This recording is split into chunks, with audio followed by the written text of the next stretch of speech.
les chats, bienvenue dans cette nouvelle vidéo. Alors aujourd'hui c'est une vidéo spéciale consacrée au postpartum. Comme je vous en ai parlé sur Instagram, j'ai eu beaucoup de questions concernant mon postpartum, comment j'ai vécu l'après-accouchement, où est-ce que j'en suis maintenant, et je vous ai demandé de me poser toutes vos questions. Je vais en choisir quelques-unes, je vais y répondre aujourd'hui dans cette vidéo. C'est parti, il y a beaucoup de questions. Cette vidéo est une collaboration avec la sonde EMI, la sonde de Physimed que j'ai utilisée pour ma rééducation du périnée et que j'utilise encore maintenant. Donc je vous la présente, je vous l'ai déjà montrée en story, je vous en reparlerai. Donc voici l'engin, comme vous l'avez compris, ceci se met à l'intérieur du vagin et ça reste à l'extérieur. Donc l'idée c'est de pouvoir faire sa rééducation du périnée à la maison, mais bien sûr le plus important et ce que je tiens à vous dire, c'est d'aller voir une physiothérapeute. Bien évidemment que la rééducation du périnée, ça passe par les professionnels. Ça c'est un outil bonus, un outil annexe qui va vous permettre de travailler en plus, de renforcer votre périnée à la maison quand vous en avez besoin. Parce qu'il faut savoir que le périnée, ça ne se travaille pas que uniquement juste après un accouchement, mais en fait ça se travaille toute une vie. Pourquoi? Parce que les relâchements du périnée, ça peut arriver à n'importe quel moment, ça peut arriver pour tout un tas de raisons. Évidemment que le moment où on en a le plus besoin, c'est après un accouchement, parce qu'on a eu une forte pression sur notre périnée. Donc en fait c'est un ensemble de muscles qui va soutenir la vessie, l'utérus et le rectum. C'est les trois trous que l'on a. Et c'est hyper important que cet ensemble de muscles soit fort, parce que s'il y a un relâchement à ce niveau-là, il y a une descente d'organes ou d'autres problèmes. Et c'est assez compliqué, je vais vous en parler parce que j'ai vécu l'histoire. Et heureusement que j'ai été bien accompagnée et que j'ai ma sonde pour pouvoir maintenant travailler à fond mon périnée et pour faire en sorte que tout ça se maintienne correctement et que je n'ai pas ni de fuite urinaire, ni de problème vraiment de descente d'organes. Comme je vous l'ai dit, hop, ça se met à l'intérieur et ensuite on a une application sur le téléphone qui va nous permettre de faire des petits exercices qu'on va pouvoir faire tranquillement devant la télé. Ça vous permet de faire à la fréquence que vous voulez, ça vous permet également d'arrêter pendant un moment si vous n'en avez plus besoin, de recommencer par la suite, etc. Donc je trouve ça vraiment très cool d'en avoir une à la maison parce que, bah voilà, comme je vous l'ai dit, ça peut arriver à n'importe quel moment, à n'importe quel âge et à n'importe quelle femme. D'ailleurs, messieurs, vous avez aussi un périnée. Je pense que vous n'êtes pas nombreux à nous regarder aujourd'hui. Pour vous, la sonde, c'est un petit peu moins utile, mais c'est aussi important de contracter votre périnée et d'avoir un périnée fort. Je sais pas si c'est très utile que je dise ça, mais il y en a qui savent même pas qu'ils ont un périnée, quoi. Oui, messieurs, vous avez un périnée. Du coup, je vais commencer avec vos questions parce que j'ai eu des questions justement sur la sonde. C'est quoi une sonde périnéale? Ben, c'est ce dont je viens de vous parler, donc c'est ceci, et ça permet de remuscler votre périnée directement à la maison. En fait, faut se dire que c'est comme on fait du sport, c'est comme on entraîne ses muscles, on va travailler, je sais pas, ses abdominaux, on va travailler ses biceps, enfin tous les différents muscles qu'on travaille quand on fait des séances de sport et qui nous permettent d'être plus fortes, d'être plus robustes, de pouvoir porter des choses plus lourdes. Bah là c'est exactement la même chose, c'est un ensemble de muscles, donc ça se travaille. Du moment où on ne travaille plus ces muscles-là, il y a évidemment un relâchement, un affaissement et faut pas oublier que comme je vous l'ai dit en début de vidéo, ça permet de maintenir les trois trous que l'on a et il faut que tout ça soit maintenu bien serré si on veut pas qu'il y ait des fuites dans chacun des trous. En fait, il peut vraiment avoir des fuites de tout. Donc c'est hyper important de continuer à le faire toute sa vie. Il y a justement la sonde périnéale qu'on peut utiliser, mais il y a également des exercices sans la sonde. D'ailleurs, l'application de Physimed, l'application de la sonde, on peut l'utiliser sans sonde, en faisant tous les petits exercices qu'on va trouver dans l'application, mais sans la sonde. Ça c'est du moment quand on arrive à ressentir son périnée, à connaître comment le contracter, à ressentir qu'on est en train de le contracter ou pas. Ça nous permet quand même de faire les exercices même si on n'a pas la sonde. Les promesses de la sonde EMI sont les suivantes. Prévoir ou réduire les fuites urinaires, accélérer la récupération du postnatal, donc le postpartum, quand on fait sa rééducation du périnée, avec une physiothérapeute ou un physiothérapeute, c'est accompagné avec les exercices de la sonde pour que ça aille encore plus vite et que ce soit encore plus efficace. Améliorer la tonicité du périnée, réduire les symptômes de prolapsus, je vais vous expliquer ce que c'est, et améliorer les rapports intimes parce que le périnée a aussi une fonction dans toute l'intimité de la femme. Alors, qu'est-ce que c'est qu'un prolapsus? Je vais vous lire la définition. Donc c'est un renflement, un bombement d'une partie du corps, comme le rectum ou le vagin, qui se produisent habituellement en cas d'affaiblissement des tissus de soutien. Voilà ce que c'est qu'un prolapsus. En gros, le prolapsus, vous avez une pression dû au fait que les intestins sont remplis, une pression qui va faire que un bout de l'intestin va descendre dans un de ces trous qui habituellement est soutenu par le périnée. Et comment est-ce qu'on se rend compte qu'on a un prolapsus? Alors on peut le sentir, on peut sentir comme une gêne ou une lourdeur vraiment, ou on peut le voir, on peut voir comme une espèce de petite boule qui sort. Ouais, et cette sensation de présence en fait, ça va faire comme, vous savez quand vous portez un tampon, qu'il est plein et puis que vous sentez que vous devez le changer. Vous savez ce moment où vous sentez cette gêne, c'est ce qu'on ressent quand on a un prolapsus. Je pense qu'on a fait le tour du périnée, du prolapsus, de la sonde périnéale. Voilà. Alors, une question qu'on m'a posée, comment vont ton périnée et tes organes, vessie, utérus, etc. Alors justement, ça va. J'ai eu une petite frayeur en fait parce que j'ai fait ma rééducation du périnée, je l'ai faite comme je la fais à chaque fois, je l'ai faite avec ma physio, ça a été fait correctement. Alors j'ai pas fait toutes les séances que ma gynéco m'avait prescrites, mais je me suis arrêtée parce que je partais en voyage et que de toute façon je me suis dit je continuerai à la maison, je ferai mes petits exercices, etc. Je savais que j'avais la sonde, donc voilà. Donc je me suis arrêtée à ce moment-là, d'autant que on avait fait un maximum d'exercices et puis que ma physio m'avait dit votre périnée il est bien, il est béton, il faut continuer à le travailler, de toute façon toute votre vie maintenant il faudra travailler votre périnée. Et tout à coup un jour je me suis réveillée et j'ai senti une petite gêne justement comme quelque chose qui me dérangeait et je me suis dit mince, en fait tout de suite je me suis dit punaise, descente d'organes quoi, c'est pas possible. J'ai directement été voir ma gynéco, elle m'a directement represcrit des séances avec ma physio, je suis allée voir ma physio, elle m'a dit en effet il y a un petit prolapsus. Moi en attendant j'avais pris un miroir, j'avais regardé, j'avais vu qu'il y avait un truc qui était un peu différent, comme un petit renflement qui sortait, enfin qui sortait pas en fait mais qui était juste à l'entrée et du coup je le sentais, ça me gênait, ça me dérangeait et ça m'a vraiment fait peur. Heureusement ma physio m'a vraiment rassurée, elle m'a dit c'est très léger, simplement votre corps,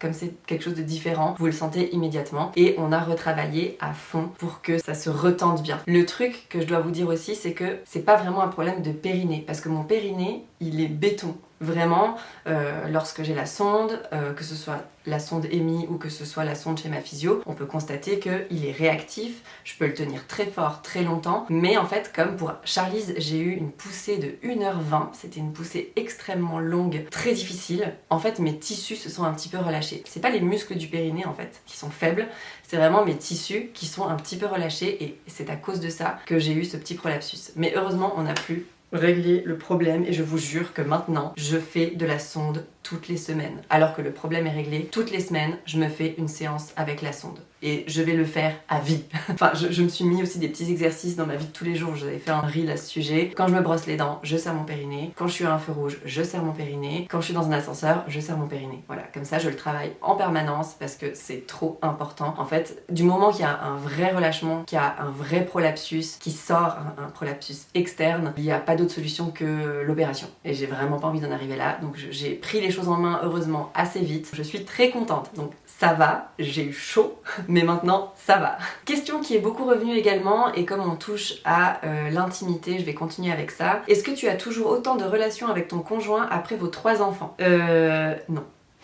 Clairement, c'est impossible. Enfin, ce qui arrive, dites-moi comment vous faites dans les commentaires, mais c'est pas possible. Forcément, on a 3 enfants, dont un bébé, on dort peu, on est extrêmement sollicité, on est beaucoup avec eux, et on a très peu de moments à deux. Donc forcément, avant qu'on ait des enfants, on était beaucoup plus actifs, mais maintenant c'est évidemment plus le cas. Mais ça va de pair aussi avec une évolution du couple, avec tout un changement. On essaye de toute façon de se trouver des moments à deux. Évidemment qu'on a encore des rapports et des relations, et mon Dieu, heureusement, parce qu'on en a besoin tous les deux. Mais le rythme a changé, bien évidemment, le rythme a changé. Ça dépend les périodes, je vais pas vous donner notre planning, mais franchement ça dépend vraiment des périodes quand on est vraiment très fatigué, et des fois il se passe 2-3 semaines sans qu'il se passe absolument rien, et je pense que ni lui ni moi on est gênés par cette situation parce que de toute façon on est tellement éclaté de fatigue que voilà, on peut pas faire autrement. Et il y a des périodes où ça va beaucoup mieux, souvent quand on est en vacances ou quand on est ailleurs, enfin voilà, quand on change aussi notre routine, où là on arrive à avoir un rythme beaucoup plus soutenu et ça nous fait du bien aussi. Je pense qu'il faut juste savoir s'écouter et surtout communiquer, c'est hyper important. On en parle souvent, on en rigole, mais voilà, on essaye d'aménager notre temps au mieux pour pouvoir nous retrouver quand même de temps en temps un tout petit peu sous la couette ou sous la douche. Où l'opportunité se présente en fait. J'ai eu également énormément de questions sur l'allaitement. Alors, quelle marque de tire-lait utilises-tu? As-tu un partenariat avec eux? J'utilise ce tire-lait, le Elvie, parce qu'il est hyper pratique et comme je suis souvent en déplacement, c'est un tire-lait qui est absolument magique parce qu'il se met dans le soutien-gorge, vous voyez, ça se met à l'intérieur, ça ne fait pas de bruit, ça ne se voit pas, c'est complètement discret, ça permet de pouvoir tirer son lait partout, à tout moment. Par exemple, quand je suis partie en Colombie pendant 6 jours, j'ai pu tirer mon lait absolument tout le temps, dans l'avion, quand on était en séance de photos, il y a des photos que j'ai publiées et tout, où j'ai mon tire-lait qui est en train de fonctionner, pendant qu'on récoltait les cerises de café, enfin bref, je le portais tout le temps. Des fois, je tire mon lait dans l'avion, dans le train, dans la voiture, vraiment, c'est hyper pratique, donc voilà, je le recommande. Je suis pas en partenariat avec eux, je suis pas rémunérée par la marque pour en parler. Je l'ai reçu, ça a été un cadeau de la marque, mais j'en avais déjà extrêmement entendu parler avant et si je ne l'avais pas reçu, je l'aurais acheté de toute façon parce qu'on me l'avait vraiment recommandé. T'es-tu fixé une durée d'allaitement? Moi, je m'étais dit, je vais essayer de faire une année. Alors là, on est à bientôt une année, on est à 11 mois et des brouettes. Je suis très heureuse d'avoir réussi à maintenir mon allaitement si longtemps, d'autant que je pars quand même assez régulièrement, 2-3 jours par-ci, 2-3 jours par-là pour le travail. C'est compliqué, ça a été très dur, surtout encore une fois quand je suis partie là ces 6 jours en Colombie, ça a été extrêmement difficile, d'une part en amont pour stocker un maximum de lait pour que Charlize elle ait suffisamment de lait pendant mon absence, d'autre part moi en fait toute seule pendant mon voyage de devoir tirer mon lait toutes les 2-3 heures pour maintenir ma lactation. Donc c'est difficile, mais tout est dans la tête en fait, c'est dans le mental. Si on veut, je pense qu'on peut y arriver. Après évidemment il y a des facteurs qu'on ne maîtrise pas. Je me souviens que quand j'avais laissé, c'était qui? Axel. La première fois que je l'avais laissé quand il avait 3 mois, on était partis 3 jours à Las Vegas avec Connor. On avait laissé les enfants chez mes beaux-parents en Californie. Le 3e jour quand on était à l'hôtel, j'ai essayé de tirer mon lait. Mes seins étaient pleins. Mais il y avait absolument plus rien qui sortait. Mon corps voulait mon bébé. Je ne pouvais plus tirer mon lait. Donc là, heureusement, c'était le jour où on rentrait, donc ça va. Mais je suis rentrée, j'avais hyper mal. C'était la délivrance quand j'ai mis Axel au sein, mon dieu, mais heureusement. Bref, donc voilà, pour Léo, j'ai fait 10 mois. J'ai arrêté parce que j'étais fatiguée et qu'on m'avait dit « Tu verras, si t'arrêtes l'allaitement, il va dormir. » Il a fait ses nuits à 4 ans. Voilà, j'étais dégoûtée. Axel, j'avais prévu de l'allaiter pendant 1 an, mais c'est lui qui, à environ 10 mois, il a fait « No way, je ne veux plus. » Donc il a mis lui-même un terme à l'allaitement. J'ai essayé de reproposer pendant encore 5-6 jours et c'était terminé, donc ça s'est arrêté comme ça a été un peu difficile pour moi. Et là Charlize, ça se passe super bien, donc tant que ça se passe bien je continue. Je vais essayer d'aller jusqu'au 1 an et peut-être plus, on verra. C'est ce que je me suis fixé, mais ça se passe tellement bien, c'est tellement facile que peut-être que je continuerai un petit peu plus longtemps. Comment tu gères l'allaitement avec tes déplacements pour maintenir la production? Comme je vous l'ai dit, je stimule ma lactation en tirant mon lait en permanence. Enfin en permanence, non. Quand je suis partie quand elle avait 5 mois, là c'est vrai que je tire vraiment toutes les 2-3 heures et que je mettais mon réveil la nuit pour tirer mon lait la nuit. Maintenant Charlize a 11 mois, elle est diversifiée, elle mange énormément de nourriture comme nous, enfin bon, sans sel, sans sucre, etc. évidemment. Mais du coup, elle a beaucoup moins besoin de lait aussi, donc je l'allaite beaucoup moins dans la journée. Donc forcément, j'ai beaucoup moins besoin de stimuler aussi. Donc en général, là, je viens de partir et je tirais mon lait 4 fois dans la journée. Et quand je suis revenue, tout était nickel. Ça a recommencé absolument normalement. Donc voilà, pour l'instant, en tout cas, ça se passe bien comme ça. Et pourvu que ça dure, parce que là, je vais repartir dans pas longtemps. Donc on va voir si ça tient encore comme ça pendant longtemps. C'est vrai que c'est difficile de prévoir des déplacements tout en allaitant. C'est vraiment beaucoup d'organisation et de volonté, le mental toujours. Comment gérer la fatigue, les émotions avec le démarrage de l'allaitement? On est extrêmement fatigué au début de l'allaitement, c'est un truc de fou. En fait, toute notre énergie, on l'utilise pour produire du lait, pour s'occuper de notre bébé. Enfin vraiment, on n'est plus qu'une espèce de machine à s'occuper d'un bébé et à faire du lait. C'est un truc de fou. Moi j'ai trouvé chaque fois que c'était difficile les démarrages de l'allaitement. Pour Charlize, beaucoup plus facile que pour Axel. Pour Axel, beaucoup plus facile que pour Léo. Pour Léo, ça a été extrêmement difficile. Je m'étais fixée de le faire, je m'étais dit tu peux le faire, tu vas y arriver. J'ai rien lâché, mais c'est vrai qu'on est éclaté de fatigue. Le conseil de dormir quand votre bébé dort, il faut vraiment essayer de le suivre. C'est vrai que dès que bébé dort, il faut essayer de dormir, chose que je n'ai absolument pas faite, mais on est toujours plus facile pour donner des conseils que pour les suivre. Mais voilà, c'est hyper important parce que ça fatigue de ouf. Mangez à votre faim, préparez des repas en avance avant d'accoucher, remplissez votre congélateur de petits plats déjà tout prêts, ayez des amis qui vous préparent à manger, qui viennent vous voir de temps en temps pour s'occuper de bébé, pour le surveiller pendant que vous faites une sieste, qui viennent vous faire du ménage. Ça c'est des très bons amis, ceux qui viennent vous faire du ménage, vos lessives, votre repassage. Franchement, entourez-vous, c'est le meilleur des conseils que je peux vous donner. Vraiment anticipez les repas, ou alors habitez en pleine ville comme nous et faites-vous livrer tout le temps. Vous lancez pas des défis trop difficiles en vous disant ouais directement je vais me lancer dans une alimentation machin et tout. Non, survivez. Au début c'est que ça, c'est de la survie, moi je vous le dis. Non, sincèrement c'est pas facile. C'est pas facile. Donc voilà, après on trouve du réconfort et de l'énergie dans les petites choses aussi du quotidien. C'est les enfants aussi qui m'amènent beaucoup d'énergie. Mais il n'y a pas de secret en fait, il faut réussir à se caler des siestes. Il faut dormir. C'est tout ce qu'on peut faire pour être au top. Manger, dormir et sortir, s'aérer. Bon, je crois qu'on a fait un peu le tour pour l'allaitement. Maintenant, on va passer sur le côté corps de manière générale, plutôt perte de poids. La perte de poids, comment as-tu fait? J'ai pas fait grand chose parce qu'en fait, moi ça a été comme ça avec tous mes enfants. Je pense que c'est l'allaitement qui fait que j'ai perdu du poids assez rapidement. J'ai reperdu mon poids. Là, c'est hyper étrange parce que j'ai perdu tout mon poids de grossesse. J'avais pris 17 kilos pour Charlize. Donc je les ai tous perdus et j'ai même perdu 3 ou 4 kilos en plus. Donc là, je suis en dessous de la barre des 60. Donc je suis même moins lourde que ce que j'étais avant de tomber enceinte de Léo. Mais le poids n'a aucune importance. Enfin, moi, je me fie pas vraiment au poids parce que je me fie plutôt à comment je me sens dans mes vêtements. Effectivement, j'ai récupéré ma ligne, entre guillemets, mais attention, mon corps a énormément changé. J'ai plus le corps que j'avais avant d'avoir des enfants. J'ai vraiment, mais un corps, malgré que je fasse du sport, bon, je fais pas tout à fait attention à ce que je mange, c'est pas vrai, d'autant qu'avec l'allaitement, j'ai tout le temps la dalle, j'arrête pas de manger. Et j'ai des pulsions, j'ai envie de manger des trucs gras et tout, pendant la nuit quand je l'allaite et tout, je descends, je mange du chocolat, c'est n'importe quoi. Mais bref, tout ça pour vous dire que c'est vraiment grâce à l'allaitement que j'ai fondu mes kilos de grossesse. Et je pense très sincèrement que le jour où j'arrête l'allaitement, je vais reprendre 3-4 kilos. À mon avis, ce que j'ai perdu en plus, je vais le reprendre parce que je pense que je vais pas réussir, à mon avis, à réguler mon alimentation tout de suite. Vu que j'ai pris l'habitude de manger un peu n'importe comment, à n'importe quelle heure, ça va être un peu difficile, je pense, la transition. Mais voilà, tout ça pour dire que oui, j'ai perdu mes kilos de grossesse, mais non, je n'ai pas récupéré mon corps d'avant grossesse. Et ça, je ne le récupérerai jamais et je suis totalement ok avec ça. Mon corps maintenant est différent, il a porté 3 enfants. Évidemment qu'il y a un relâchement au niveau de la peau, du ventre, au niveau de la cellulite aussi. Après,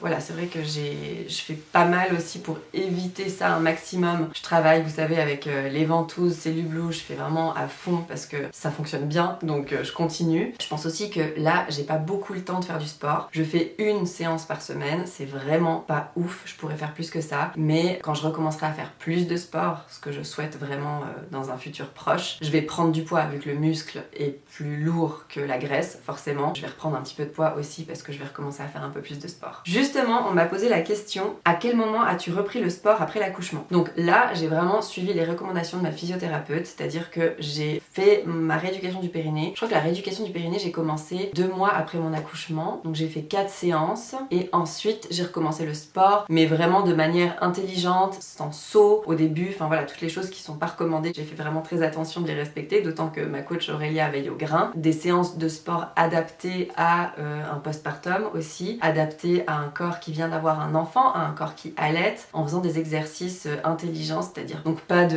d'abdos, crunch, etc.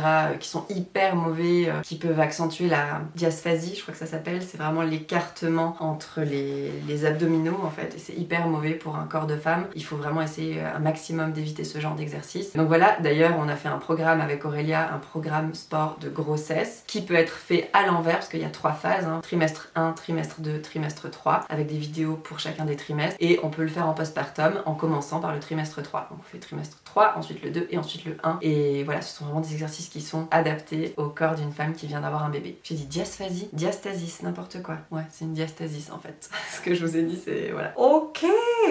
Alors, comment prendre du temps pour soi? Avais-tu pris une nounou? Si oui, culpabilisais-tu? J'ai pas pris de nounou, je n'ai pas de nounou. Alors par contre, là où j'ai de la chance, c'est qu'on est quand même 2 dans un couple et Connor est extrêmement présent, donc il a vraiment pu m'aider, prendre le relais. On a vraiment fait les choses à 2. Évidemment que Charlize a beaucoup pu s'aider avec moi au début, j'allais dire à cause, non, grâce à l'allaitement plutôt, mais c'est vrai que j'ai eu pas mal d'aide de ce côté-là. Les enfants aussi, bon après c'est une aide qui vient des enfants, donc évidemment qu'ils peuvent pas faire des choses importantes, etc. Mais ils sont quand même là, et juste ça, d'avoir le soutien moral de sa famille, je trouve que c'est énorme, c'est vraiment énorme. Si j'avais dû prendre une nounou, je pense pas que j'aurais culpabilisé, je pense pas. C'est que j'en aurais eu besoin, et si j'en avais eu besoin, bah je l'aurais fait, je pense que j'aurais su m'écouter. Mais j'ai réussi à adapter mon temps différemment, et au début j'ai vraiment mis le travail sur off, même si j'avais quand même des collaborations à faire, etc. J'ai quand même essayé de prendre beaucoup d'avance, d'avoir tous mes contenus qui étaient déjà prêts, etc. pour avoir vraiment un mois, un bon mois où j'étais un peu off, pour pouvoir être vraiment à 100% avec mon bébé. Et voilà. Mais après il faut vraiment s'écouter, et je pense qu'on a autant besoin des fois d'être avec son bébé que d'être seul. ça fait vraiment du bien d'avoir des moments, de pouvoir se retrouver seul, de faire une sieste, de prendre une douche, de prendre un bain, d'avoir des petits moments pour aller marcher un petit peu seul. Puis après il y a plein de moments où bébé dort de toute façon, donc les balades en poussette, etc. où on est avec son bébé mais on est quand même seul, on a du temps pour nous-mêmes, même si on a la petite ou le petit avec nous en poussette. Et je trouve que c'est des moments qui sont hyper importants, faire des balades, prendre l'air, faire le plein de vitamine D. Moi j'ai eu la chance d'accoucher au mois de mai, donc du coup c'est vrai que j'avais le temps avec moi. Je pense que quand on accouche en hiver c'est peut-être différent, je sais pas, j'ai toujours eu des bébés dans ces... Enfin pas dans ces eaux là, c'est pas vrai, mais j'ai eu Charlize en mai, Léo il est du mois de juin et Axel il est du mois de septembre, donc il y a encore des beaux jours en septembre. Donc voilà, tout ça pour vous dire que les moments seuls, je pense, pour pouvoir prendre du temps pour soi, c'est hyper important. Et si on n'a pas de nounou, il faut qu'on trouve des gens de confiance autour de nous pour nous aider. Il faut pas hésiter à demander si on a besoin d'aide. Tu as mis combien de temps à ne plus mettre de pantalon de grossesse? Bébé à 10 semaines. Très bonne question.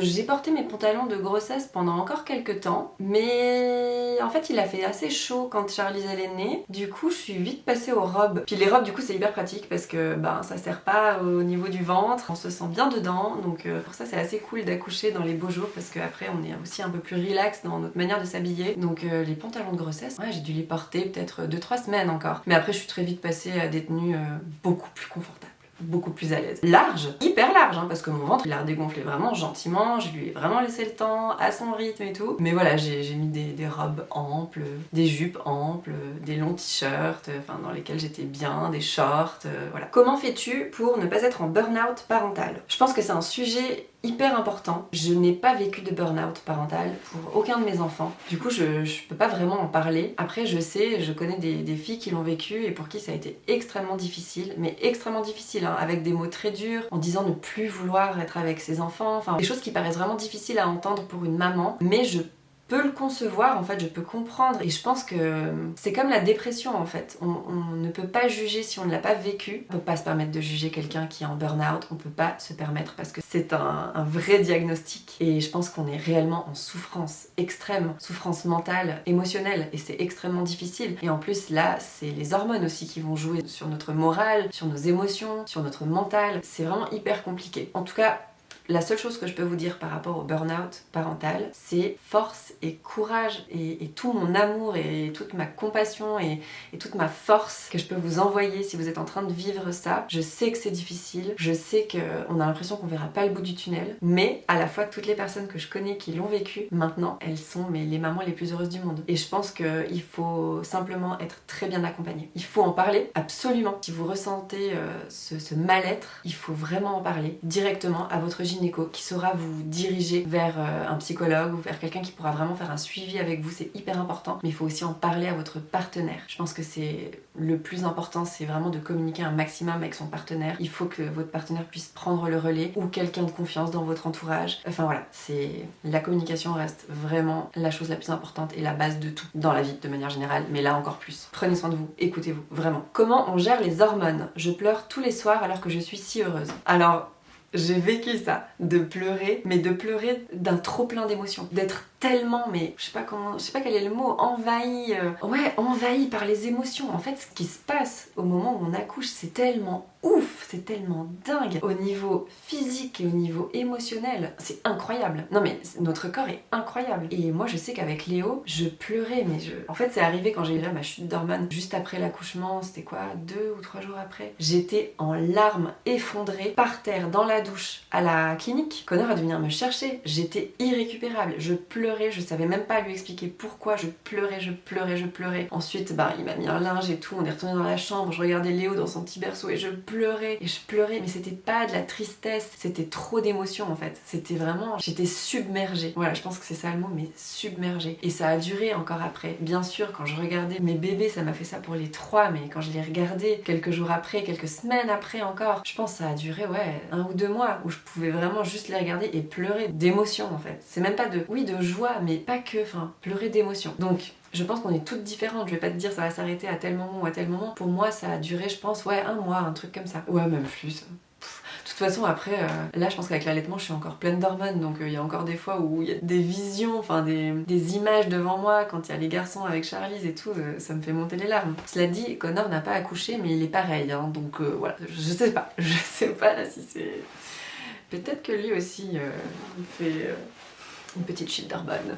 As-tu eu des épisiotomies? J'ai accouché il y a 3 semaines, je souffre et je me sens très seule. J'ai pas eu d'épisiotomie, moi j'ai eu des déchirements naturels à chacun de mes accouchements, mais très peu. Vraiment, là pour Charlize, je crois que j'ai eu 1 point. Enfin vraiment quasi rien. C'était même pas une déchirure, c'était une éraflure. Donc c'était vraiment quasi rien. Faut savoir que avant d'accoucher, j'ai fait des massages prénataux. Et ça c'était la meilleure décision de ma vie. Chez la même physio qui m'a fait ma rééducation, j'ai été faire des massages prénataux. Donc c'est vraiment un massage du périnée fait par une autre personne, parce qu'il faut savoir que pour Axel et pour Léo, je les avais fait moi-même avec l'huile Velleda, ce qui est déjà bien, mais en fait quand on le fait soi-même on le fait pas bien. Et là je m'en suis rendu compte parce que c'est elle qui me les a fait et c'était totalement autre chose. Et c'est genre 20 minutes de massage intense. Alors c'est pas du tout un massage agréable, c'est hyper désagréable. C'est vraiment, j'ai détesté. Mais au moins il y a rien qu'à péter. 1h20 de poussée, je vous rappelle, hein. 1h20, il y a rien qu'à péter. C'est un truc de fou. Donc voilà, l'huile Velleda, c'est très bien de faire un massage prénatal seul, mais en fait c'est difficile parce qu'avec notre gros ventre comme ça, on n'arrive pas à aller correctement vraiment masser, etc. Je sais qu'il y en a qui demandent à leur mari de le faire, c'est très bien, moi c'était pas une option. J'étais là, non, jamais, no way, tu ne vas pas me faire de massage à ce niveau-là, nope. J'ai préféré aller voir la physio directement et c'était vraiment best decision ever. Si jamais vous êtes, je sais plus à partir de quand on peut le faire, 32 semaines je crois, je sais plus, un truc comme ça, on peut commencer les massages prénataux, faites-le, vraiment, ça peut éviter les déchirures, c'est génial. Mais ça fait mal, enfin, pas ça fait mal, c'est désagréable. Bon, je pense que j'ai répondu à pas mal de questions, s'il vous en reste, vous n'hésitez pas à me les mettre en commentaire de cette vidéo, comme ça je vais pouvoir y répondre, ou alors peut-être faire une partie 2, mais je pense que j'ai quand même répondu à pas mal des questions que vous m'avez posées. En tout cas, merci beaucoup pour toutes vos questions, ça m'a replongé dedans aussi, parce que c'est vrai que le postpartum, bah là j'ai l'impression d'en être un peu sortie, même si j'allais toujours, maintenant c'est quelque chose qui est facile, qui est intégré dans mon quotidien, ça roule, j'ai plus jamais eu de problème de crevasses ou de choses qui font vraiment mal et tout. Ah oui, un conseil que je ne vous ai pas donné pour l'allaitement, les coupelles en argent, ça c'est la vie pour réparer les crevasses, les coupelles en argent. Vraiment, si vous prévoyez d'allaiter, il faut en avoir parce que ça peut vraiment vous sauver les boobs. Voilà, il n'y a pas d'autre mot, vraiment ça peut vous les sauver. Donc voilà, encore une fois, la sonde aussi, ça c'est un des meilleurs conseils que je peux vous donner à avoir et pas uniquement en cas de postpartum, hein. Ça c'est vraiment à vie. En tout cas le périnée, même si c'est pas la sonde, le périnée, prenez-en soin toute votre vie. C'est-à-dire que serrez votre périnée avant de faire quoi que ce soit, avant de vous baisser pour ramasser quelque chose, avant de porter votre bébé, avant de faire quelque chose qui va vous demander de l'effort, serrez votre périnée. Et même avant de vous moucher, avant de tousser, serrez votre périnée. C'est hyper important. Donc voilà, je pense que l'essentiel est dit et n'hésitez pas encore si vous avez des questions, je vous lirai en commentaire, je me réjouis d'avance et bon postpartum à toutes. Bisous.